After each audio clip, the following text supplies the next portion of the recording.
Hello বন্ধুরা, আজ আমরা আলোচনা করব অ্যানকাইলোজিং স্পন্ডিলাইটিস।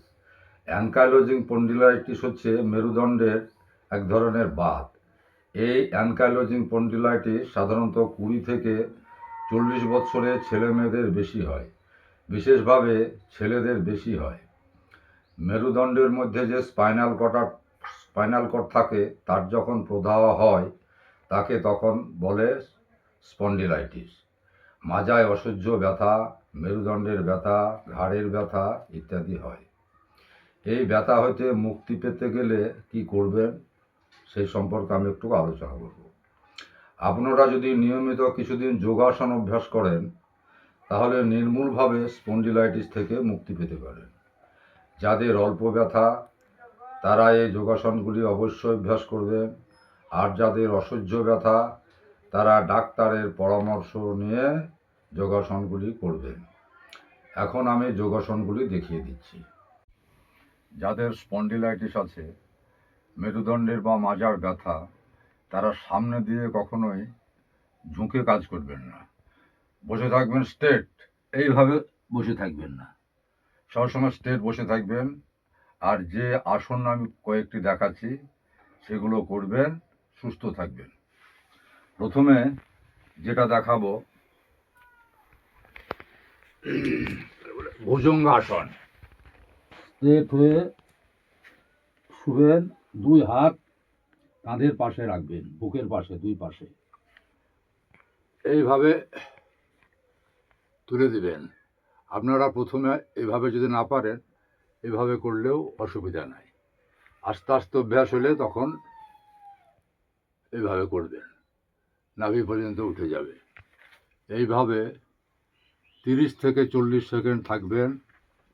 আস্তে আস্তে আস্তে আস্তে আস্তে আস্তে নামবে, হাত দুটো দুই পাশে করবে, আবার হাত দুটো বুকের দুই পাশে রাখবেন, আবার এইভাবে 30 থেকে 40 সেকেন্ড থাকার পর শবাসন করবেন 30 সেকেন্ড। পরিষ্কার শরীরকে শিথিল, 30 সেকেন্ড থাকবেন, উঠবেন। এবার একটা দেখাবো উষ্ট্রাসন। এটা মেরুদণ্ডের খুব ভালো ব্যায়াম। হাঁটু গেড়ে বসবেন, হাঁটু গেড়ে বসে দুই হাত দুই পায়ের গোড়ালিকে চেপে ধরবেন, এইভাবে ঠিক।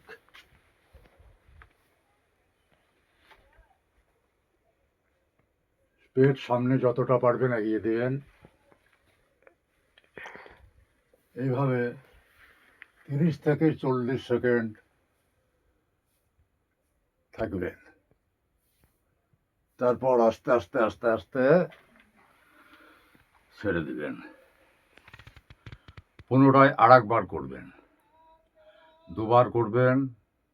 দুবার করার পর 30 সেকেন্ড শবাসন। এবার একটা দেখাচ্ছি ধনুরাসন। এটা করা কষ্টকর, একটুকু হবে, আপনার অভ্যাস করবেন, হয়ে যাবে। উপরে শুয়ে পড়বেন, হাত দুটো দুই পাশে দিয়ে এক পায়ে গোড়ালি হাতে ধরবেন, আর এক পায়ে গোড়ালি হাতে ধরবেন। এবার হাঁটু বুক যতটা পারবেন উপর দিকে তুলে দিবেন, এইভাবে।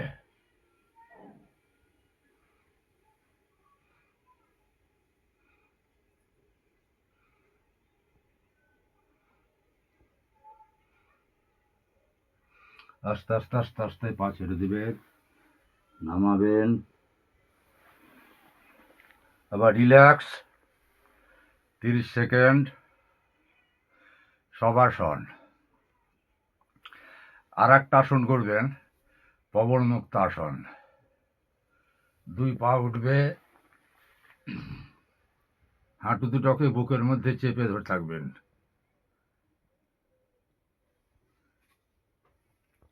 এইভাবে 30 সেকেন্ড থাকার পর আস্তে আস্তে আস্তে আস্তে ছেড়ে দেবেন।